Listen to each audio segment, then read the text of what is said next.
What is up, and welcome to the 49ers Camelot Show. We're going to jump right in because just in the past couple of hours, there's been breaking news regarding Trey Lance.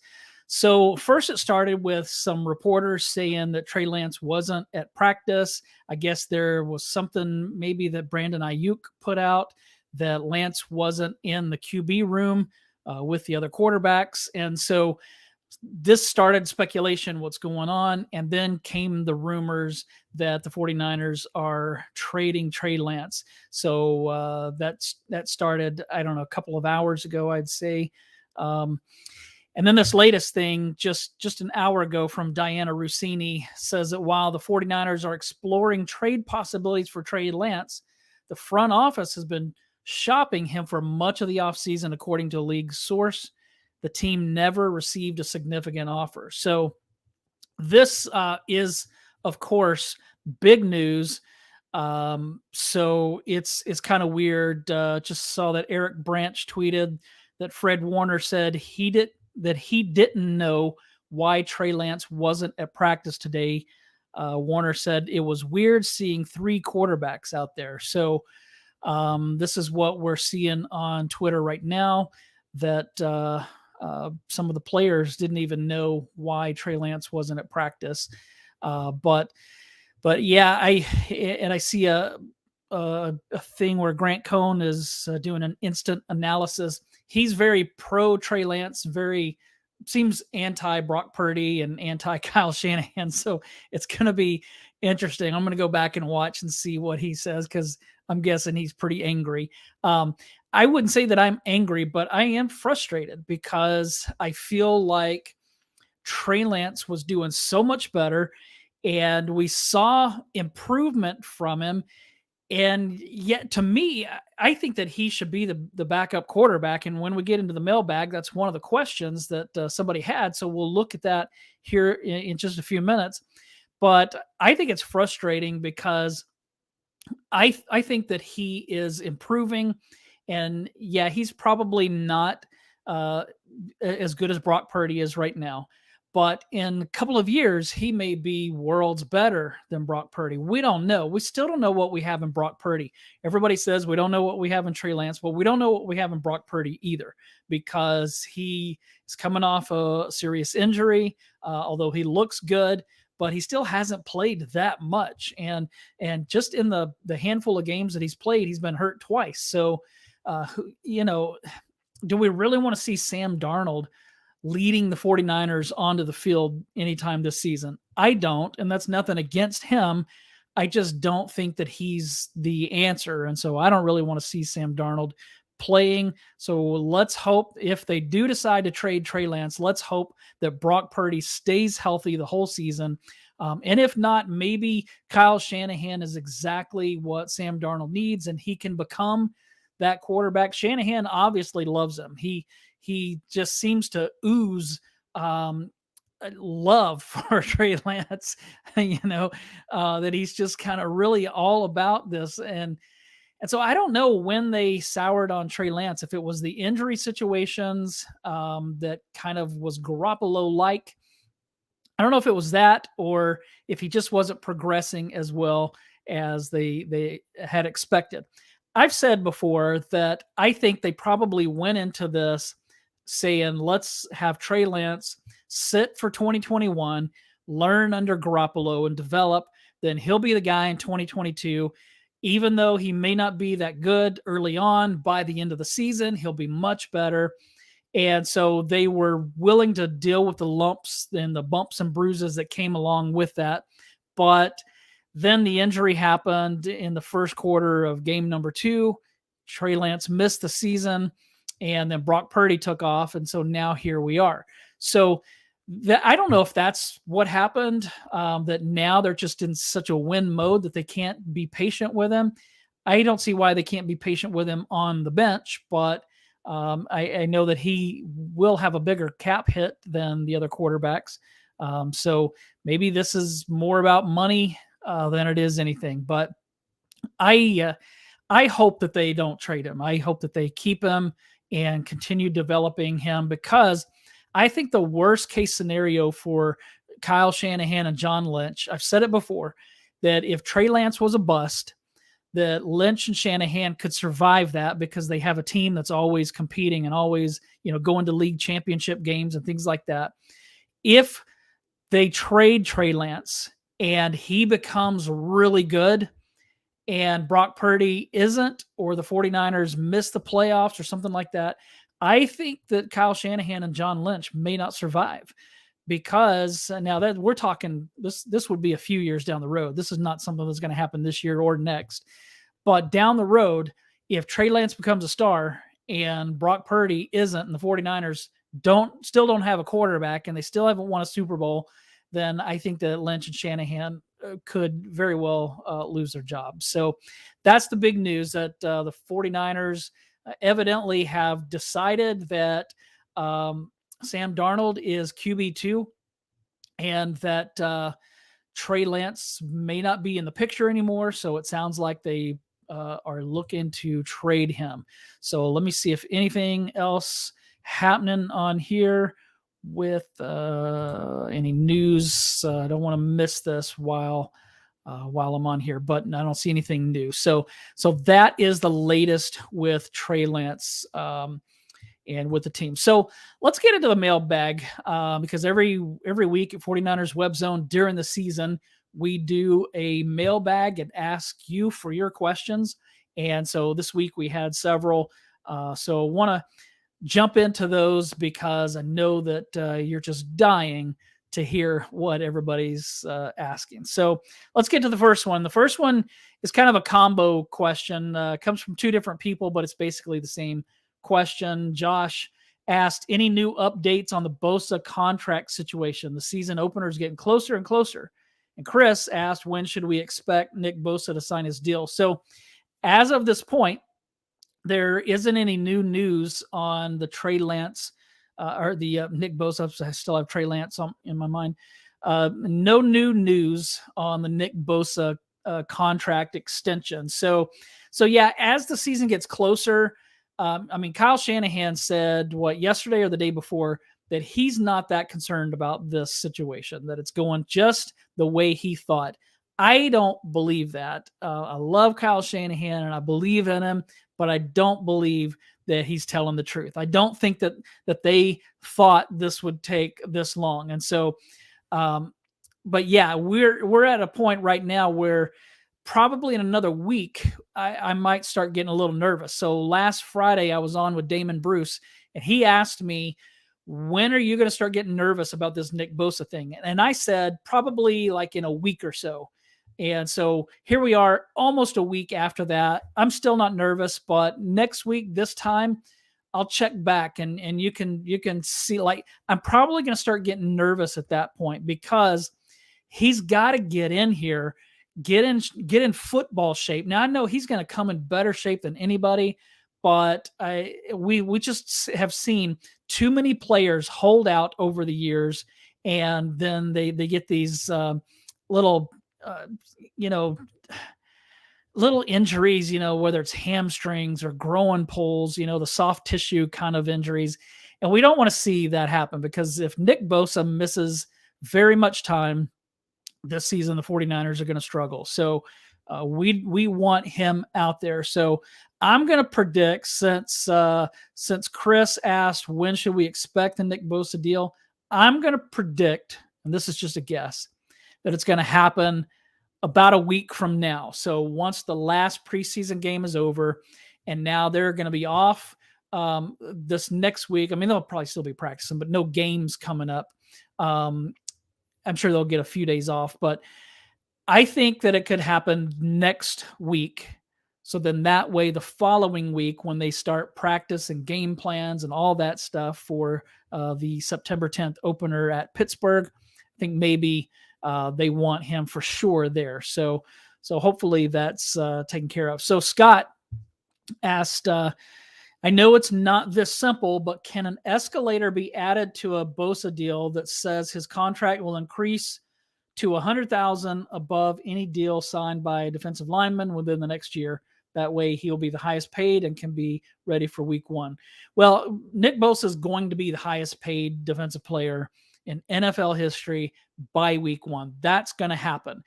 But how long is it going to stay that way? It just kind of depends. I mean, whoever's next up in line, when Micah Parsons comes up for a new deal, or some other edge rusher or defensive lineman, the next time one of those superstars comes up for a new contract, they're going to go above what Nick Bosa is paid. So he's going to be the highest paid, but it may not last very long, maybe just a couple of years, if that. So the idea that Scott threw out of putting in an escalator to the contract that would automatically take Bosa $100,000 above that, I think Bosa probably would be happy with that, but the 49ers are not going to be happy with it, because they're going to be prisoners to whatever contract is given. And what if somebody comes out with just this crazy contract that is just absurd, or if it just continues to go up? What if over the next 5 years these guys keep getting new contracts and they keep outdoing each other, and Bosa just continues to go up and up and up? That's definitely not something that the 49ers are going to want to do. So yeah, I like the fact that Scott's thinking outside of the box, but that's not going to happen. So the next question is from Tim. He asked, will Ronnie Bell make the opening day roster? Yes, Ronnie Bell is going to make the opening day roster. For one thing, he's shown that he deserves it. He's made plays, other than a couple of balls that have gone off of his hands and into the hands of a defender. And I think on Saturday, I think he put a ball on the ground, had a fumble or something.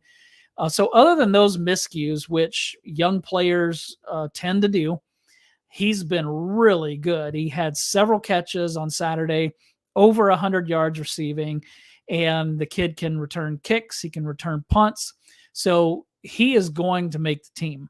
No doubt about that. With what he's done, they're not going to be able to release him or, cut him and then hope that he comes back and is able to make it to the practice squad. That's just not going to happen. Somebody's going to snatch him up. Somebody's going to put him on their active roster.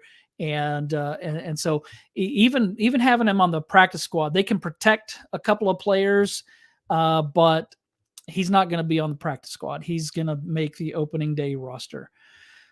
Chris asked, will we ever get to see Lance play with all of the starting weapons for the first time ever? Well, I think we're kind of seeing that maybe that's not going to happen, with the news today.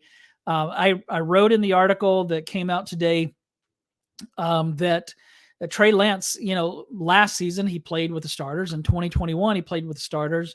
But I think the question was all of the starters. And so he didn't play with George Kittle very much. I think one game. He hadn't played with Christian McCaffrey. So he hasn't played with all of those guys. But the way that I responded to this was that the only chance that Trey Lance would get to play with the starters would be if Brock Purdy gets hurt in the regular season. And right now, with the 49ers deciding, and this is, the 49ers have not said this. This has been reported by a couple of different reporters, and I'll look and see if I can remember who that was, but maybe you can jump in here and tell me who it was before I see it. I don't want to go too far back, but anyway, it was reported by two different reporters this afternoon that Lance is not the number 2 quarterback, that Sam Darnold is the number 2 quarterback, and that the 49ers were shopping Trey Lance. So which brings me to the next question on here. Who's QB2 as of this moment? This is from Joe. And I wrote to him that, look, I think that Trey Lance should be QB2. I don't entirely trust Darnold. I hope that he proves me wrong. Well, I hope he doesn't get a chance to prove me wrong, because I want Brock Purdy to stay healthy. But if Sam Darnold plays, I hope that he proves me wrong and that he flings the ball all over the place and they score a lot of points. But I think that the crazy thing is that I really all along have felt like Trey Lance was going to be the guy, QB2. and I didn't even think it was going to be close. And so I certainly have been wrong about this. National media all along has been saying that Sam Darnold would be the backup quarterback. So, like, I mean, was this speculation, or did they have some kind of agenda against Trey Lance, or did they have some kind of inside knowledge? I mean, right now at this moment, as much as I've said for the past several months that they're not trading Trey Lance, now it's kind of looking like they might. And so if that happens, then certainly this whole thing about the 49ers leaking some information to certain media is definitely true. And I've been starting to think that there's truth to that because we all knew and said that the 49ers don't leak. But now it's kind of looking like they might. But next is Derek. Derek asks, who do y'all think is the best 49ers player on the team right now? Well, I think that it's easily Nick Bosa. Just what he can do. I mean, he's the reigning defensive player of the year. He's constantly being held. He's constantly being double teamed, and yet he still is the defensive player of the year. You can argue whether or not he's the best edge rusher in the NFL. I'll take him over anybody else. But if you said you were going to take Micah Parsons or TJ Watt, then I'm not going to argue because those guys are great.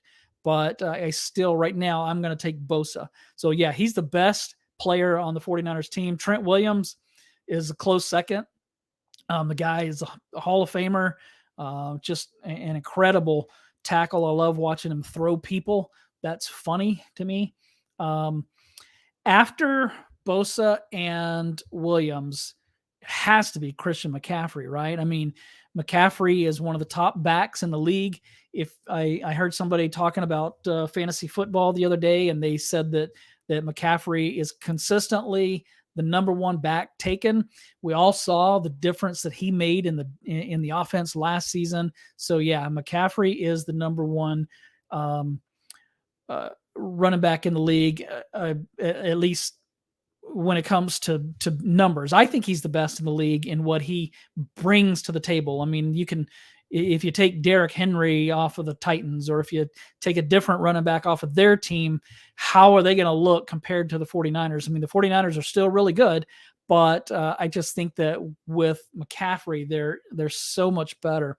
And speaking of McCaffrey, speaking of running backs who catch the ball out of the backfield, today was disappointing to find out that Roger Craig was not selected as a 2024 inductee to the Hall of Fame. So that's disappointing.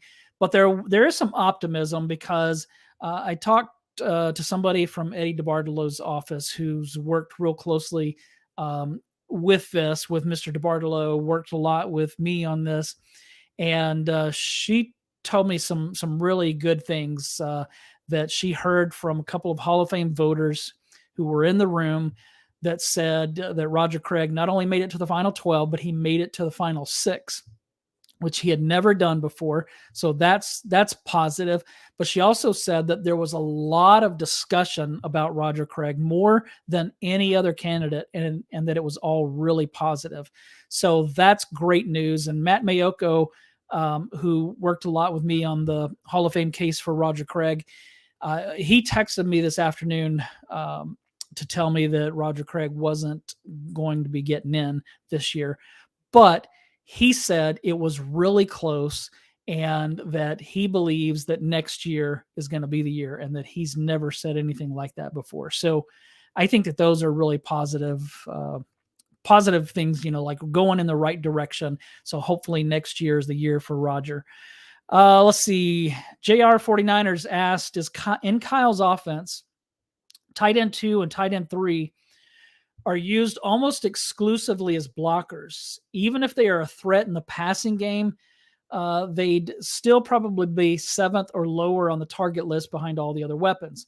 With that in mind, who have you got as making the roster as tight ends? Well, obviously George Kittle, because he's the best on the team. I really want to see Braden Willis make it. I'm high on Braden Willis.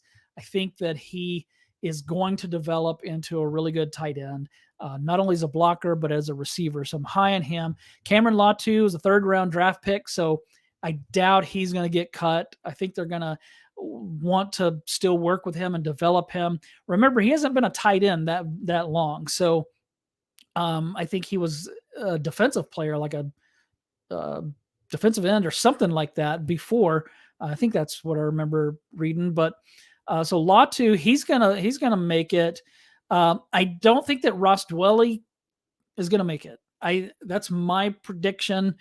He can't block, so this could be the end. So if the 49ers keep 4 tight ends, which they usually do, then I would project it's going to be Kittle, Willis, Latu, and I'm going to say Charlie Warner, but I don't want Charlie Warner anymore. I want to see Troy Fumagalli make it.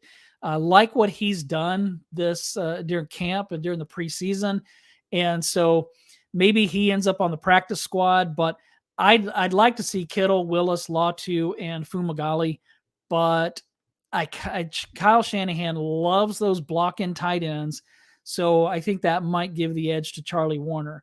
And so it's funny because Charlie Warner's kind of the anti Ross Dwelley. Dwelley can catch, but he can't block, and Warner can block, but he can't catch. So if you combined those two, you'd have a great tight end, but but you don't. So hopefully Fumagalli makes it over Warner, and I hope that Willis and Latu make it over Ross Dwelley. So Niner Jim asks, how concerning is the performance of the special teams? It's been fairly poor so far. Yeah, it's been a little concerning, but I'm not too worried about it. There have been injuries. Like Ray McLeod's been out, so he hasn't been returning kicks and punts, and so that's made where we've had Ronnie Bell and Deshaun Jameson returning punts, and Jameson fumbled in the game on Saturday. So I think that Ray McLeod, Kyle Shanahan's hoping that he's back for week 1. If he's not, he shouldn't miss too many games. And so I'm not terribly concerned about the return game. I think that the coverage units, they haven't been great, but they're going to get better, especially when some of these players who make the team, but they're not starters. As soon as they start getting in on special teams, I think things are going to pick up. And like I said, there's been some other guys, some core special teamers that have been hurt and haven't played in the preseason. So that's going to make a big impact as well. I think a lot of the concern comes from, you look at how Jake Moody has missed some kicks. Now, he made the biggest kick of the preseason so far, but he missed an extra point. He missed 2 in the first game. So look, he's not going to be as consistent as Robbie Gould. We can just put that out of our minds. He's going to stress us out. He's going to make us mad at some times. He's going to miss some kicks that he needs to make, but he's also going to hit some big ones as well. And so as a rookie, he's probably going to struggle at times. All rookie kickers do. We're just going to have to deal with that. Mitch Wishnowsky was terrible on Saturday. Larry Krueger called him Mitch Shanknowski, which I thought was pretty funny. But I'm not worried about Mitch. He's going to be fine. He's a really good punter.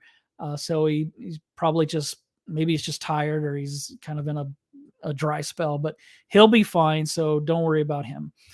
Let's see. SFG Soccer asks, so many pre-snap illegal formations in the last 2 games. Is this the fault of the tight end, wide receiver, or quarterback? I thought there were a few that were not called when the tight end was covered by a wide receiver. Well, I don't really have any specific pre-snap penalties that are popping into my head. So I'd have to go back and look and watch. But the thing to keep in mind, again, preseason, you see a lot of sloppy football, not just with the 49ers, but there's sloppy football everywhere. There's sloppy officiating, there's sloppy tackling. And you have players that have been off. They haven't played, like the 49ers haven't played since January. And so they're going to come in. They're going to be a little rusty, even though they've gone through training camp. It's still not the same as being in a game. And so they're either knocking rust off, or they're a young player or a rookie who's trying to learn and adapt to the speed of the game. And so rookies make mistakes. Young players make a lot of mistakes. And so I wouldn't be worried about any pre-snap legal formations. Formations. I don't know. That's what I said. Formations. I wouldn't be too concerned about that stuff, because that's part of preseason and part of what they're doing. I mean, if they could just go right into the season and play great right out of the gate, that's obviously what they would want to do, because nobody wants to play preseason, and fans don't really want to watch it that much. But they need preseason to kind of get their feet under them and work out some kinks and break off some rust. So I expect, preseason is going to be a mess. So don't sweat that too much. Chris asks, why doesn't Kyle give Lance 1 to 2 drives with starting weapons in the final preseason game? Well, we've talked about this a lot. Kyle Shanahan and really every coach is going to use a preseason game, whether it's the last game or that middle game when they play their starters. They're going to use that for their starters to start to gel and kind of get in a rhythm so that they're ready for that first game. And so even if Trey Lance was QB2 and is on the team, he's not going to be getting any of those starter reps with all those guys. They're going to get them in. They're going to let that happen quickly and make sure that they, get some good practice and get in a rhythm, and then they're going to get them out of there so that they don't get hurt. So that's just what I think about that. But again, the biggest news of the day is that Trey Lance was not at practice, and everybody was wondering what's going on. Why is he not there? And then the next thing we know, there are reports that Lance is that Kyle Shanahan has decided that that Sam Darnold is QB2, and that the 49ers are shopping Trey Lance. And then there was the report from Diana Rossini, who said that they have been indeed shopping him all off season, but just haven't had anybody who's been interested so far, or hasn't been willing to give them what they want. So that's what we know. Looking on Twitter to see if anything recently has happened. I see a 49ers web zone post here that Al Sacco is on. He's on wondering if the 49ers quarterback competition between Trey Lance and Sam Darnold is rigged. Yeah, sometimes I've wondered that too, because it doesn't seem to me like Trey Lance has gotten a fair play. But hey, today Kyle Shanahan's going to be on KNBR. And so I am sure he's going to be asked some questions that he probably doesn't want to answer, but that's going to be good. So tune in to KNBR later on. I don't know when that's going to be. Maybe this says 4:50 p.m. So that's what is that? About 4 hours and 10 minutes from right now that we'll be hearing from Kyle Shanahan. So unless he's speaking today, maybe he's addressing the media today. I have not seen or heard. Let's see. Okay, so Adam Copeland of KNBR tweeted, just wrapped up our weekly hit with Kyle Shanahan. He confirmed Sam Darnold is the number 2 quarterback, and we discussed what lies ahead for Trey Lance and the 49ers. So the full interview is going to be on today at 4:50 Pacific time. So it's interesting that did they pre-record this? Is that what that's saying? Because I guess it's not going to be live then. Yeah, so Kyle Shanahan's not speaking to the media, but he is going to be on KNBR. He's already spoken with KNBR, and that interview is going to be on at 4:50 Pacific time. So interesting. He confirmed that Sam Darnold is QB2, and it's going to be interesting to see what he says when it comes to Trey Lance. So that's all I have for today. A lot of big news, but thanks for watching. Thanks for taking this little journey with me through the mailbag and through the Trey Lance stuff. Make sure that you go and give us a follow, like this video if you're watching on YouTube, subscribe, and wherever you listen to your podcasts, make sure that you rate, review, follow the 49ers Camelot Show. I love being able to spend time with 49ers fans and talking about the team. So hope that you've enjoyed this, and we will talk maybe tomorrow. I may come back on tomorrow. We'll see. But we'll talk definitely later this week or next week.